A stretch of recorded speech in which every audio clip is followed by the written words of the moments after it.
भले ही आपका काम एक जल्लाद का हो, आप फिर भी उसे करुणा के साथ कर सकते हैं। उसने गुस्से से चिड़िया को बस इस तरह देखा, चिड़िया में आग लग गई और वो जलकर राख हो गई। सुबह वो महिला चिड़िया के बारे में जानती थी।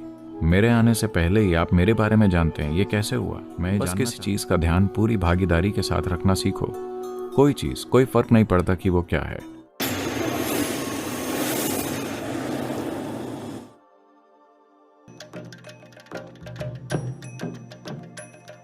मैं एक क्रिमिनल लॉयर हूँ। मेरे काम की प्रकृति मुझे दूसरों के खिलाफ खड़े होने के लिए मजबूर करती है। फिर मैं अपने आसपास हर किसी से प्यार कैसे कर सकता हूँ? मैं आपको बताता हूँ। एक ऋषि थे जो भारत में बहुत प्रसिद्ध हैं, कौशिक नाम के प्राचीन ऋषि।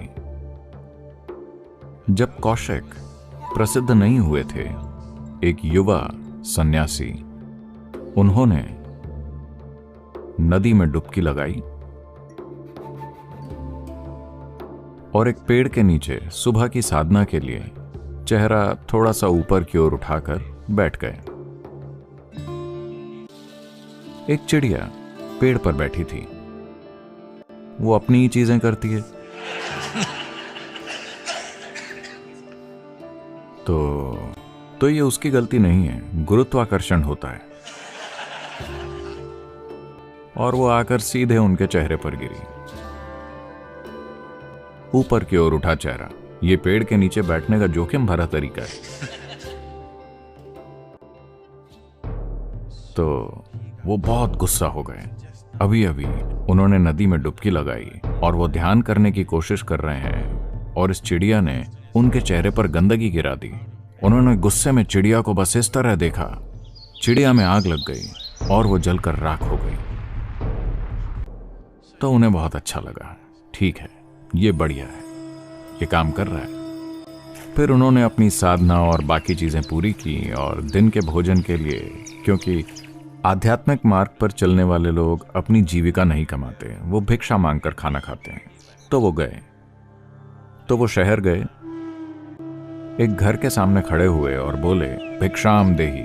इसका मतलब है मैं भिक्षा लेने आया हूं। आमतौर पर परंपरा में अगर कोई व्यक्ति जो आध्यात्मिक मार्ग पर है आकर भोजन मांगता है, तो चाहे आपके बच्चों ने न खाया हो, सबसे पहले आप उसे भोजन दें, क्योंकि उसका अपना कुछ नहीं है, उसके पास कुछ नहीं है और वो एक उच्च खोज पर है, तो उसे खिलाना जरूरी है। यही संस्कृति है।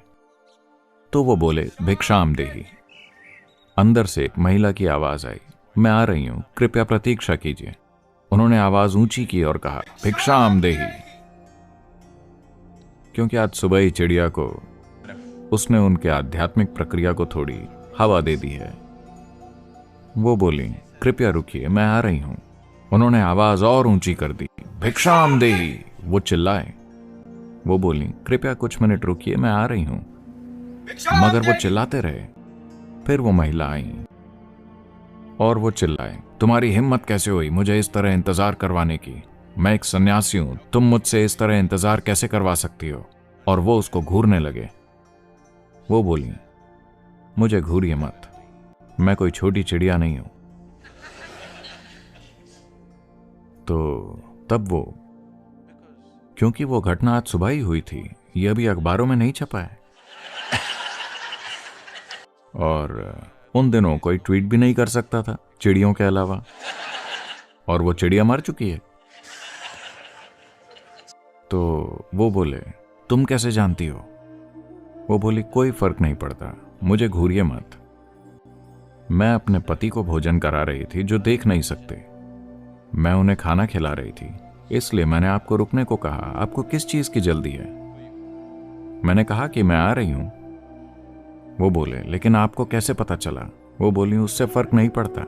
इस तरह के रवैये के साथ जैसे आप अभी हैं, आप ये सब नहीं जान सकते। फिर वो गिड़गिड़ाने लगे, कृपया मुझे अपना शिष्य बना लीजिए, मैं आपसे सीखना चाहता हूं। वो बोली, मैं एक गृहिणी हूं, मैं शिष्य नहीं लेती। आप चाहें तो मेरे गुरु के पास जा सकते हैं, मैं आपको उनका पता दे दूंगी। तो उन्होंने पता दे दिया, उन्हें बताया कि कहाँ जाना है। फिर वो उनके निर्देशों के अनुसार गए। पता उन्हें बाजार में ले गया और बाजार के बहुत अंदर तक, और फिर कसाई की गली में ले गया। वो एक ब्राह्मण है। कसाई की गली में देखा जाना भी एक अपराध है। उन्होंने चारों ओर देखा, मांस लटके हुए थे। उन्होंने सोचा शायद कोई गलती है, मगर पता सही था। उन्होंने पूछा, लोगों ने इस दिशा में इशारा किया और वो चले गए। फिर उन्होंने पूछताछ की। लोगों ने कहा, अच्छा ये आदमी वहां है, और उसके ऊपर हर जगह खून के छींटे थे और वो मांस काट रहा था। उन्होंने सोचा जरूर कोई गलती हुई होगी, ये नहीं हो सकता। चाहे ये सच भी हो, मैं एक कसाई से नहीं सीख सकता। एक कसाई मुझे क्या सिखा सकता है, मैं एक ब्राह्मण हूं। वो मुड़ने ही वाले थे कि कसाई ने उन्हें नाम से बुलाया और कहा, आइए, मैं जानता हूं कि उसने आपको भेजा है। अब वो जाकर वहां खड़े हो गए। ये सारा खून और मांस उनसे सहन नहीं हो रहा था, मगर वो बस हैरान होकर वहां खड़े रहे। जब वो वहां गए, वो महिला चिड़िया के बारे में जानती थी। वो यहाँ आए, इस आदमी को पहले से पता है कि उस महिला ने उन्हें भेजा है। वो इंतजार करने लगे। कसाई ने कहा, थोड़ा रुकिए, मैं बस ये काम पूरा कर लूं, फिर मैं आकर आपसे मिलूंगा। वो बस वहां खड़े रहे। फिर उन्होंने अपना काम पूरा किया, सब बंद किया और फिर चलने लगे। वो उससे 3 फीट की दूरी बनाकर चलने लगे, क्योंकि एक कसाई के बगल में चलना, असल में उन्होंने उसे मांस काटते देखा था। फिर कसाई ने उनसे बात की। वो बोला, आओ मैं आपको अपने घर ले चलता हूं, हम वहां बात करेंगे। वो उसके साथ चले गए।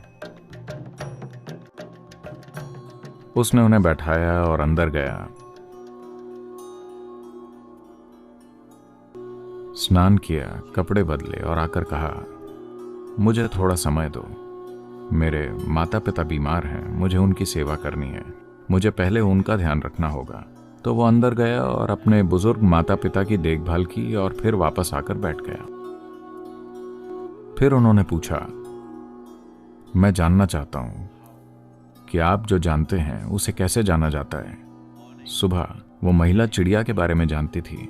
मेरे आने से पहले ही आप मेरे बारे में जानते हैं, ये कैसे हुआ? मैं ये जानना चाहता हूं। वो बोले, बस किसी चीज का ध्यान पूरी भागीदारी के साथ रखना सीखो। कोई चीज, कोई फर्क नहीं पड़ता कि वो क्या है। वो अपने अंधे पति की देखभाल करती है, मैं अपने बुजुर्ग माँ बाप की देखभाल करता हूँ, और जब मैं इन पशुओं को काटता हूँ तो मैं उनका कष्ट कम से कम करते हुए उन्हें काटता हूँ। मैंने कसाई बनना चुना क्योंकि अगर कोई और कसाई बनता तो वो पशुओं को कष्ट दे सकता था। मैं कसाई बना क्योंकि मुझे लगा कि मैं वो सबसे बेहतर कर सकता हूं। अगर मैं इसे किसी और पर छोड़ देता तो वो उसे जैसे तैसे करते। तो बहुत अलग नहीं है क्रिमिनल लॉयर।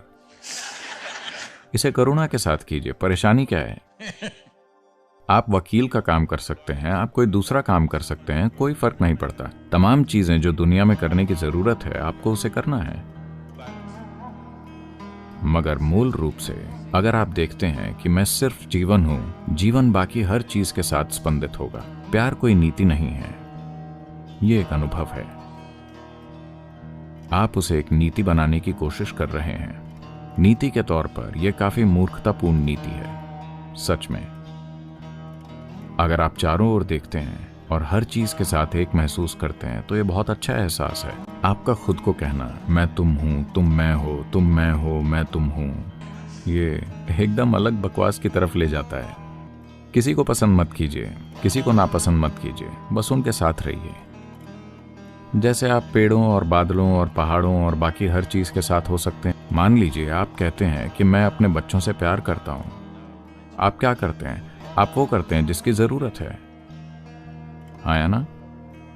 क्या प्यार यही नहीं है? आप वो करते हैं जिसकी जरूरत है। आप पक्षपाती नहीं होते। तो पूर्वाग्रह इसलिए होता है क्योंकि आप किसी न किसी चीज के साथ पहचान जोड़ते हैं। जब मैं पूर्वाग्रह कहता हूं तो आपको समझना चाहिए, जैसे ही मन किसी चीज के साथ पहचान जोड़ता है, आपके मन में एक तरह का पूर्वाग्रह होता है। अगर आप कहते हैं मैं एक पुरुष हूं, आपके अंदर एक बहुत पुरुष जैसा पूर्वाग्रह है जो आपको पता नहीं होगा। दूसरे सोचते हैं कि आप कुछ और हैं। उनके पास इसके लिए बुरे नाम हैं। जैसे ही आप कहते हैं मैं एक भारतीय हूं, आपके अंदर भारतीय जैसा पूर्वाग्रह होता है। चाहे आप कोई भी पहचान बनाएं, आपका मन बस उसी के आसपास काम करता है और ऐसा लगने लगता है कि ये सही है, वो खास चीज जिससे भी आपकी पहचान है, बाकी सब अलग लगता है। तो मूल रूप से आध्यात्मिक प्रक्रिया का मतलब है किसी नई चीज के साथ पहचान न जोड़ना। यहां जीना सीखना पहचान के किसी भी एहसास के बिना, बस जीवन के रूप में यहां जीना सीखना, क्योंकि आप वास्तव में वही हैं, है ना? तो अभी आप कोर्ट में हैं। यह आपके कार्य की प्रकृति नहीं है, यह आपकी पहचान है जो आपको स्पंदित नहीं होने देती। अभी आप भले ही किसी को मौत की सजा दिलाने के लिए काम कर रहे हो, ठीक है, भले आप मौत की सजा के लिए काम कर रहे हो, आप उस काम को अच्छी तरह कर सकते हैं उस व्यक्ति के खिलाफ हुए बिना। तो इससे फर्क नहीं पड़ता कि आपके कार्य की प्रकृति क्या है। चाहे आपका कार्य जल्लाद का हो, आप उसे भी करुणा के साथ कर सकते हैं। लोगों ने ऐसे भयंकर काम भी करुणा से किए हैं, है ना?